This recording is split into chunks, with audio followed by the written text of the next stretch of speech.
Rússia corre o risco de entrar em calote hoje.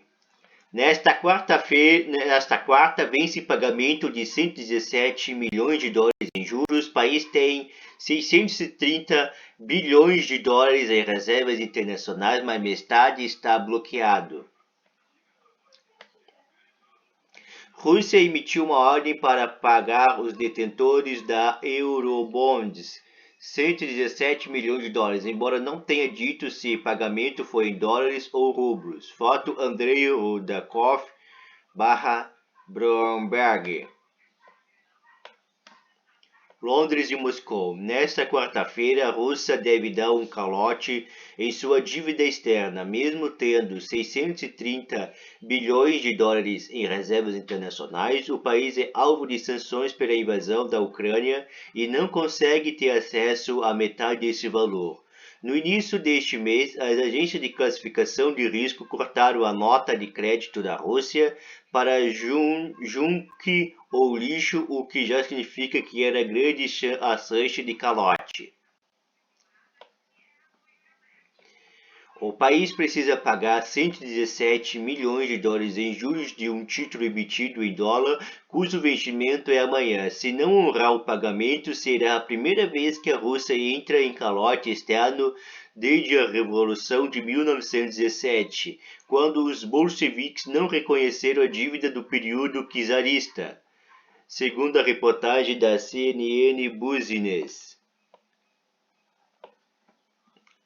Nem mesmo na crise da dívida dos anos de 1990, quando a economia do país foi a colapso em 1998, o país entrou em moratória externa. Na época, o calote foi só em dívida interna.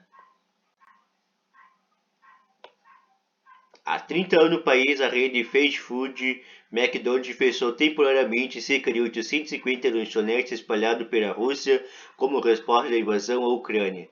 A empresa continuará pagando o salário dos 62 mil funcionários enquanto lojas estiverem fechadas. Foto AFP.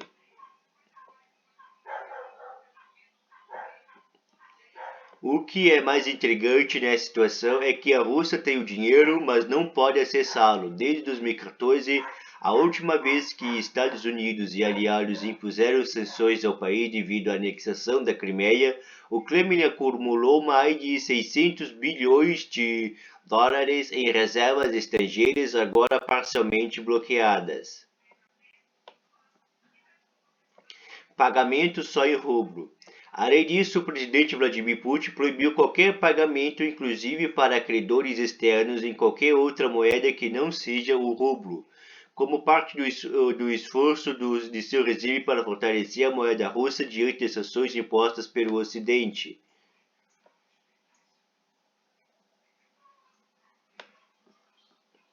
No domingo, o ministro das Finanças russo, Anton Siluanov, afirmou que o governo pagará os credores de países hostis em rublos até que as sanções sejam suspensas. No dia seguinte, o Ministério das Finanças da Rússia emitiu uma ordem para pagar os 117 milhões de dólares, embora não tenha especificado a moeda. Mas o uso de rublos não é uma opção para os cupons dessa semana. Portanto, mesmo que o país tente pagar dívida em outra moeda, isso será entendido como calote.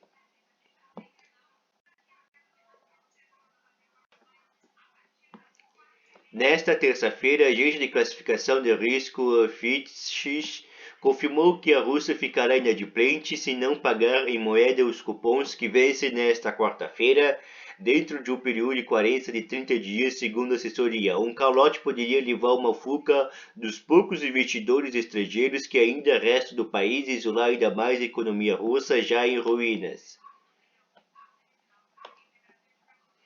Do ponto de vista das finanças internacionais, o impacto não deve ser devastador. A Rússia tem um valor pequeno de sua dívida nas mãos de credores externos, cerca de 60 bilhões de dólares. Mesmo que deixasse de pagar todos eles, o calote teria, em princípio, efeito limitado para o mercado global.